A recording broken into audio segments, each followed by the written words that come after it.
आणि आता पुढची बातमी पाहूयात। आगामी लोकसभा निवडणुकीसाठी सर्वच राजकीय पक्षांनी कंबर कसली आहे। महाविकास आघाडी आणि महायुतीच्या घटक पक्षांमध्ये रस्सीखेच सुरू असतानाच उदयनराजे भोसलेंनी लोकसभा लढवण्याचे संकेत दिले आणि मी राजकारणातून संन्यास घेणार नाही, मात्र लोकसभेच्या तिकिटावरती आत्ता बोलणं उचित ठरणार नाही, जेव्हा ठरेल तेव्हा बघू असं सूचक वक्तव्य उदयनराजे भोसलेंनी केलं।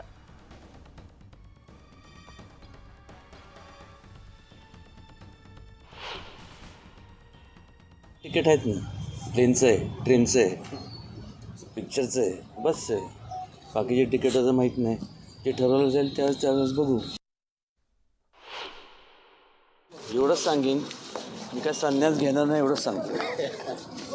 मी लढणारच सांगितलं। संन्यास घेणार नाही तर आलं ना सगळं। असदुद्दीन ओवैसी यांचा पक्ष एमआयएम हा महाराष्ट्रामध्ये लोकसभेच्या 10 जागा लढवण्याच्या तयारीत आहे। मात्र यावरूनच खासदार नवनीत राणा यांनी आक्रमक भूमिका घेतली। एमआयएम महाराष्ट्रात खातं देखील उघडणार नाही अशी प्रतिक्रिया खासदार नवनीत राणांनी दिली। तर गरज पडल्यास एमआयएमच्या उमेदवाराविरोधात मी प्रचार सभा घेईन आणि एमआयएमच्या उमेदवार